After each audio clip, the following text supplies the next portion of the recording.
He tells you the same thing, and it just sounds different. He tees off on one to left. Jahmai back to the wall, and it is gone for Jahmai Jones. We're tied in the 5th, right on cue. Butler smacks this one to deep right center field, way back, and gone. The A's lead again, 2-2. Sogard on a line to center. Bolte coming on, has to play it on a hop. Nick Sogard ties this game in the 6th. 2-0 to Monasterio. And he hits it well. Left field. Back to the wall. Gone. We're playing for multiple runs. Monasterio. 0-2. In the air, right field and shallow. Abreu charging on, and he's there, and the Red Sox win it in 10 innings. Sox kid, Monasterio, the hero of last night's game, as you saw it there, 4-2 over the A's. In extras in that crappy ballpark they play in, or whatever you want to call it. We welcome you in to Boston has entered the chat. Travis Thomas here. Nesson, Matt McCarthy in the house. Nesson, the big dog, Joe Murray in the house. And Lucy Burge in the house. Welcome inside of our Salem 5 studios, and welcome, gang. Good to be here. Good to be here. Red Sox rolling. Red Sox are rolling. Chance to win the series tonight. We'll break that down, of course. But let's talk about last night. You saw it there. Kind of one of those games again where it was like, you're waiting for any offense. Hello, can anyone hit the ball? And then boom, fireworks at the end there in extras. A win is a win. No style points in this stuff. Yeah, I think one of the stories is Chad Tracy got it right in extra innings, not bunting with Monasterio. That's something he's done a lot this year, bunting in that spot. He did it in New York right before the All-Star break, bunt the runner over. You're playing in a different ballpark. As you mentioned, it's a minor league ballpark. Yeah. Ball flies out of there. Ball flies out. Red Sox win. Maybe had a rougher night earlier on, not pinch hitting. With Siegler for Gonzalez, maybe going to Yoshida a little bit early, but when it mattered most, Chad Tracy got it done, and the Red Sox got it done. Yeah, I did not expect these games out there to be so low scoring. It is wild. They leave so many guys on base. The ball is flying in very weird ways. That Contreras missed foul ball was odd. The whole thing is weird.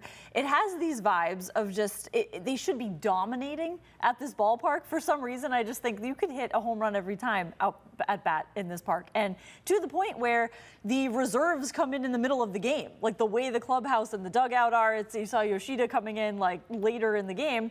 It's a little odd, but yet they're not dominating, but they're still winning. And that is what still is making me think that they can win the division. Yes. And they can, of course, win the World Series, but make the playoffs, obviously, because even when they are not completely dominating, they're still finding ways to win. Luce, by the way, our unders have been cashing. This is Bet true. the under with Yes. this team. I mean, it's been cashing all season. What am I saying? It's not going out on a limb there. By the way, for reference, stranded 6 runners over the 3 innings before that moonshot there. Yes. Joe, your thoughts on last night's game? I don't think they're playing great baseball right now. I think it's because of the A's, Matt. Okay. I know we talked about this the other day.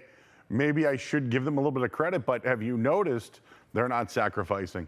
That's right. Why did they do it against the Yankees and the other teams to win games? But in extra innings last night, they went for 2. Instead of 1, it worked. But it's different. Why is it? I'm only going to ask I'm asking a question. Okay. Do you think it's because they're trying to give guys opportunities against a weaker team? Or, I don't know, is it coming from management saying, you guys are bunting too much, try to force maybe more home runs? But as I heard last week, they're not going to beat teams by hitting home runs anymore. I think I heard that somewhere. I don't remember where that was, but it's different. But getting the home run late, usually they get the sacrifice. Right. Last night they get the home run. Well, it's different because of the ballpark they're playing in. I mean, I think, if you're playing in a minor league ballpark, which it is, and the ball flies out of there, guys, you probably don't want to sacrifice as much in this series because you think bigger innings are possible. It worked for them last night. What I think more importantly this series shows, though, is this team needs to add bats at the deadline. They have gone as far as they're going to go with this roster as presently constructed. They need more pop. They need better hitters. They have not hit in this series. This is a series that you should hit in. The A's can't pitch, and the ball flies out of there, and the Red Sox have not seen the ball well or whatever it is in that ballpark, they are not doing the damage they should in this series. They're winning games, Joe, to your point. Yep. Probably because of the competition that they're facing, but this is a warning sign. They have to add hitters at this trading deadline. Let's talk about the trade deadline. 617-582-CHAT. Call us. We want your reactions to last night's game. And let's talk trade deadline now, because all the reports floating around saying the Red Sox are going to be big spenders at the deadline, going big. Jeff Passan says, Jeff Passan says the Red Sox are going big at the deadline. Floated around the idea of Otto Lopez. I mean, Joe's been all over that. For Liam Hicks, noted that it would cost a lot. As of now, Sox are juggling dozens of balls. They'll cut those in the coming days. And among the teams likeliest to make a decisive move, whether it's a shortstop, catcher, or both, that's a big question to be answered when the market finally defines itself. We've been all over this, particularly positionally speaking. What are you thinking, Joe? What are your sources saying? I'm Not a reporter. I think that they want to go bigger. I think that they gave up Connolly early and maybe swung and missed, and now know that they have to make a move and get uncomfortable. That pressure. Hunter Goodman, I think, is on the case. I know Matt has some stats on that in a second here, but I guess I'll just float this out to you guys. Their pitching is number one in baseball in the last 30 games, okay? But their offense, average 17th, slugging 16th, OPS 14th, home runs 15th. They're winning, guys. They are 24-5 with mediocre numbers as a team. So again, they've in 30 games they have 24 wins, and they're half the league in home runs. They need pop. Like, I'm talking pop, not hitters. Yeah. Lopez is a fit. Yes. Yep. He's a fit. Yeah. Is he a splash or the big fish that we... Goodman would be. Goodman's a big fish. Ken Rosenthal actually tweeted about this, that there are talks and there were offers allegedly. I'm going to throw out a crazy name. Okay. Matt, shoot it me down, Lucy. Okay. Could Bryce Harper ever be available? I said that the other day, and everyone laughed me off the set. I said Tatis, I threw Harper out there. I'm throwing every big name. I'm only doing it because of Daddy Dave Dombrowski's there. Yeah. I don't know, Joe. He had some comments regarding we need help. Yeah. Don Mattingly was like, bro, I've been through this before, who's an interim coach, I guess. They need help too. Like the Phillies need help. It's just, sometimes you get a whiff every once in a while. And you want to go big, right? It's another lefty, though, Matt. It is. And it's a personality. It is. People around here, do they need a personality or they need a bat? He's both. I'm just giving you bigger names that we haven't talked about. I'm glad. I didn't know you mentioned it, so I'm glad to know you mentioned it. I've thrown out every possible name. I've played Shohei Ohtani. Yes, fantasy baseball here on Boston has entered the chat. But you have, to your credit, you've been on Goodman. As I said, Ken Rosenthal tweeted about this, that there are talks allegedly going on for that. Here it is right here. There's proof. I told you. Gordo, our good friend, put this out as well. So, I mean, listen. There are big fish to be had. It's a question of, and we know the usual suspects. We know the Dodgers are in for everyone. We know the damn Yankees are in for everyone. Will the Red Sox do it or not? That's a question. I'll believe it when I see it. Yes. I think they do want to go big. Yeah. I think they wanted to go big at the deadline last year. We have reporting that they offered Tolley and Franklin Arias for Joe Ryan. They weren't able to get that deal done. Yeah. So should they want to go big? Yes. Do I believe Jeff Passan when he says the Red Sox are, and I'm paraphrasing here, essentially the more, one of the most active teams at this deadline? I do. Breslow's had some very good off seasons. His deadlines have left something to be desired. It is a different time of year to get a deal done. There are not as many teams selling. There are not as many teams buying. As a result, it makes it harder to get deals done. You have to get uncomfortable and give up a lot. It turns out Tolley and Arias would have been a lot for Joe Ryan last year.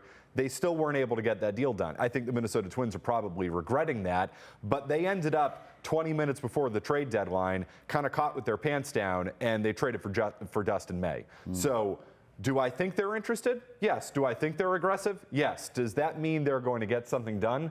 I'll believe it when I see it. This is why all these reports every single year and the wording of them, which does have to be very careful, but it is very deliberate, the wording that is very vague. It goes right over my head, right? I just brush it all off because you don't know what's going to happen until it actually happens. Like, of course, they are interested. They are looking. They are seeking every avenue for but it doesn't mean it's going to happen. Like John Heyman had the Red Sox, Rays, and Rangers have all showed some interest in Adley Rutschman. Alex Spear on the pregame yesterday said, I think it's pretty clear that the Red Sox still are going to be looking to add more power. Of course, they're looking to add more power. Of course, they're interested in all of this, but can they actually get it done? I get the sense, as now we are in the zone of a trade could happen at any moment. So stick with us because we'll have it for you. Breaking news. Breaking could be at any moment, but I get the sense that a splash will not happen, and they will just wait until the off season to do something. You a little more sense splashy. that because you want that. My gut is feeling that that's what's going to happen. All right. All right, let's talk catchers for a second. Sure. Adley Rutschman, why would Baltimore trade him to Boston? I don't know. I just want to throw it out there. Yeah. And the Hunter Goodman stuff, he's a hitter. He can hit for pop. Matt, Coors Fields, give me the numbers on this, please. You should always consider it. So I think the power is real with Goodman. It is. And if we want to believe Ken Rosenthal, and I do, the Rockies have asked for Arias, that would be something I'm interested in because I'm not sure if the power is real with Franklin Arias in the minor leagues. I will tell you the power is real with Goodman in the major leagues, but the Coors Field factor. Career at Coors Field, not just this year. He's actually been better on the road this year than he has at home. But in his career, he's a .263 hitter with an .842 OPS, 38 homers. On the road, .237 hitter, .768 OPS, 38 homers. Yeah. So the power travels. Yeah, we know does. that. It does. But Coors Field just isn't about power, guys. It's about putting your bat on the ball. Right. He strikes out more on the road, walks less on the road. It's because the ball does not break at altitude. It is easier to hit at Coors Field. The ball travels farther, and I think we often look at home run numbers there. But keep in mind, breaking balls don't break as much, meaning they're easier to hit. So it's easier to put your bat on the ball at Coors Field. He is not the biggest Coors Field merchant I've ever seen. There's legit power there. I'm intrigued, but I would just be careful. I also want to be careful, too, about counting on getting power from a catcher long term. Right. You keep that in mind as well. If your answer is we need to fix our lineup with the catcher, you've got bigger problems. But to Joe's point, and he's been saying this, catcher has been an area of need for a long time. Agreed. So that is, in theory, that's a plug and play, and you don't have to think about it. Am I willing to do it for Franklin Arias? Yes, because I'm not 100% sold on Arias' power in the minor leagues. I will take what I know is real power at the major league level at a position of need in Goodman. I will absolutely make that trade happen. I just think you need to look beyond catcher, too, if you really want to address their lineup. They need a shortstop as well. Just to give a game scenario, maybe you saw this, Lucy, but last night they just pinch hit Connor Wong from Yoshida. Yes. And then Narvaez is just stuck there in the game. That's bad. Oh, boy. And my thing is like, Wong's been better than ever. Yeah. Hit a home run the other night. It's a need. You watch the game. Like I don't even have to tell you this. You watch the game, and the thing is, Chad Tracy has no problem to the point where they feel like they could go to like Siegler if they really need like an emergency catcher or somebody else. Sure. They might need to bring one in. It might not be the big name that we're talking about. I just got one more for you guys. Has Monasterio, Sogard, Siegler, Chen, have they done enough for them not to acquire a middle infielder? No, but they've done a really great job. They have. They all have contributed in different ways. You kind of go with spots. the hot bat almost. Throughout the winning streak. That's what made me think, oh, don't do anything, don't touch this, is because as constructed, it looked like they were able to do damage at a point that was sustainable. But now, of course, every winning streak comes to an end. And then you're faced with the reality of, okay, so we have the rest of the season to play with this as the roster as constructed. What do we need? They've gotten as much out of those guys as you could reasonably expect. They have all contributed. I'm not taking anything away from them. But they're looking for a long-term answer here at shortstop. It does not look like it's Marcelo Meyer. Again, I personally have questions if it's Franklin Arias, which is why I would move him in a deal for a catcher. And it's not Trevor Story. It's not Trevor Story. Don't get him started. It's not Trevor Story. We know that. You want to talk about Coors Field merchants? Taking ground balls, though, him and Yeah, Meyer. that's right. Great. They're working out together. Fantastic. They're working out together. Oh boy. That's find me a shortstop in the next few days. 617-582-CHAT. By the way, we're talking about all these potential big fish in a trade, right? To catch a big fish, you need big bait. Yes. 617-582-CHAT. Who are you willing to give up? Because we're talking about all these big names. You're going to have to give somebody up to bring in someone of that ilk that we're talking about. You know, Craig Breslow was asked that today on the Greg Hill Show on WEEI. Interesting answer. Take a listen. There are times where you say, okay, there's no chance we're trading this player. And then there are other times where you say, hey, it's responsible to the organization for me to listen and understand where another team is coming from, but it's just so unlikely that we're ever going to match up because we know how we value this player, and it's impossible to think that some other team is going to value them kind of at that level where it would make sense to make a trade or transact on it. So it's probably a little bit of both. There are players on our roster that it just seems impossible for us to trade and think that we're going to be able to accomplish what we want to, both in 2026 and in the next 3 to 5 years. So you're telling me there's a chance? Because when I hear that sound, he didn't say no definitively. No, he did not. But he didn't dance around the answer either. Like, he kind of told you, look, we value him at a certain level. It would take another team, translation, to value him at that same level so we could do a fair deal. I kept hearing Bobby Witt Jr. That's just me. Maybe I'm hearing something. I mean, he never said no about trading Roman Anthony. Where are all of us? Call us, 617-582-CHAT. Where are we with a potential Roman Anthony trade? He did not say no. He did not say no. Not that I was stunned, but I was a little taken aback. Roman Anthony is not off the table when it comes to a trade. He is willing to listen to anything. I was shocked by that. The chance is not zero that Roman Anthony is traded, is what I took from That's what I heard. Are we here? Let's start there. Yep. Yeah. Are we all hearing the same thing? Because Lucy and I heard the same. Yeah. Or did you guys? I did. But Okay. that's what he should be saying. Because if Bobby Witt Other Jr. teams are listening. Guys, So you heard Bobby Witt Jr. If too. Bobby Witt Jr. is available, Yeah. and by the way, he shouldn't be in Kansas City. He's hurt, too. He's hurt. They can't but afford him. If Bobby Witt, they can't afford him. He's under contract for the next 11 years. Yeah, now, but he's it goes opt out in 2030. So yeah, if the Royals want to trade Bobby Witt and they want Roman Anthony in return, yeah, absolutely. I'm not trading him for Hunter Goodman or Zach Neto or Right. I'm not making that No, trade. no. But if we're talking about the best players in the game, Jordan Bryce Alvarez, Harper? Bobby Witt, I would not trade him for Bryce Harper at this Too point. Too old. I wouldn't do it for Alvarez, but it's the only way you're going to get him. Yeah.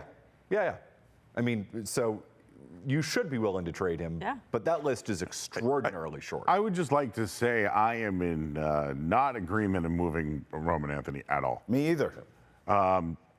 You need a future face of the team, man. Yeah. I know that we want to win games and have, hey, listen, we got a good summer out of the Red Sox, and I hope they go for it. It's not over yet. But I also want them to have a guy for the future to look forward to. Yes. And I want them to have, I mean, this is why he signed that long-term deal and why they invested. Hey, you know what? You're right, Matt. They probably should say everybody's on the table to Yes. get interest on anyone that anybody wants to move. I think it would be devastatingly bad to trade Roman Anthony for someone who is not the face of your franchise. Okay, but if you're trading him for Bobby Witt, he is instantly Yeah, done. See you later. franchise. We can drive him if you We want. all agree. We all agree on that. If you're trading him for Jordan Alvarez, it's the Yes. same thing. That list is so small, though, Yes. Joe. I mean, you are trading him for somebody who's under contract, young, but is already an impact-proven major league player, which Roman Anthony isn't really at this At some point, are they just going to trade Marcelo Meyer and everybody else or any Chaim Bloom guy, or like Witherspoon, this pitcher that they have here? Like, how many more guys? Look at the White Sox. Yep. Every one of those guys in that Garrett Crochet trade is contributing. I mean, they let Yes. Jordan Hicks go. Look at him. Have you seen how he's done since he's? I'm just saying. They can have him. Why? No, but it's great. Why is it when guys are here and go elsewhere they play well? I don't understand. Kyle Harrison, right? All these things. Yep. Just this whole let's give up guys and everything. Like, It's just sometimes you got to get uncomfortable making a deal. Sometimes you got to lose a deal. But you also have to keep good players when you have them. Yes. Joe, as you know, it's a question that's long been asked in this town. Why can't we get players like that? Why can't we get guys like that? 617-582-CHAT. It's a fair question. Answer it for us. I will ask this before we go to break. I know he's young. I know he's unproven. You kind of went there with Roman Anthony. He is under contract. But if you're him and you hear that, does that do anything to you? I hope. You know what? I was going to say that. I hope it does. Like if you hear that, so you want the fire lit under him. Yeah, I think that's why they sent him out there, right? Right, maybe to kind of jolt him awake. And the other thing, going back to why they sent him there and the comments about, oh, the clubhouse is too crowded, it hit me the other day. Were they talking about the media asking him questions, and that's the crowd? Is the media asking him questions about it, and that's just or I don't know, that they inviting people they meet at Strega. Maybe, sure. We'll get to Strega. I'm just bringing it up. I've got no sources. I mean, when it comes also to why Craig Breslow would say this and how Roman Anthony would take this, I don't think he takes it anything other than like surface level. Like that is what you're supposed to say about the deadline. Okay. I think maybe he's just like, yeah, that's just the way it goes with business. Is of course nobody is untouchable. But yeah, I think if he's going to take it anyway, I hope it would be that. I hope it's not a wake-up call for Roman Anthony, because we keep having to have wake-up calls for Roman Anthony. You don't get sent to Fort Myers in July in baseball if they're not trying to wake you up in some way. This might be the third one. The ownership speaking on his injury, sending him to Fort Myers, and now could be available. Yeah. Like, is he getting these messages? By the way, is he going to be available at any point this season? I don't think I sure hope so, but he's not doing anything. No, I don't think so, and that's why I think maybe Jahmai Jones is here, but also why I think they won't trade Jarren Duran at the deadline is because who's going to play left field? Because I don't think they anticipate that Roman Anthony. I mean, Duran's hitting 197. You can grab it. How come we aren't talking about a power hitting outfielder at all? I have been. Like everyone last no, but how come like Passan and which is how he should pronounce his name, by the way. Like what is this just a smokescreen of they're interested in an outfielder? And trust me, Fernando Tatis Jr. He's having a bad year. Yeah, he's not having. I don't give a damn. Bring him here. Everybody kind of is. It is startling how many people are hitting 300? two guys are hitting above 300 in all of baseball right now. It's crazy. So disgusting. And one of them is Otto Lopez. That's your boy. There you go. It feels like 280 is the new like superstar, and then you go down the list of tiers of like, oh well, we have to recalibrate how the expectations for how we think a guy hitting like 250 that's very good. Or guys, something. remember when we were kids and baseball cards? Everyone could hit in this league. Yeah, guys are hitting 400. Everyone could hit. Yes. Juice them up, baby. Get them back on the juice. Shout outs to steroids. Brady Anderson. Hitting 50 bombs a year. There you go. 617-582-CHAT. Get in here. Talk ball with us. Who do you want at the deadline for your Sox? Do you think they're going to win the series tonight and take it from the A's? Call us. We want to hear from you. When we come back, Patriots camp is on and popping. We'll hear from Braves and the boys next, right here on Boston Has Entered the Chat.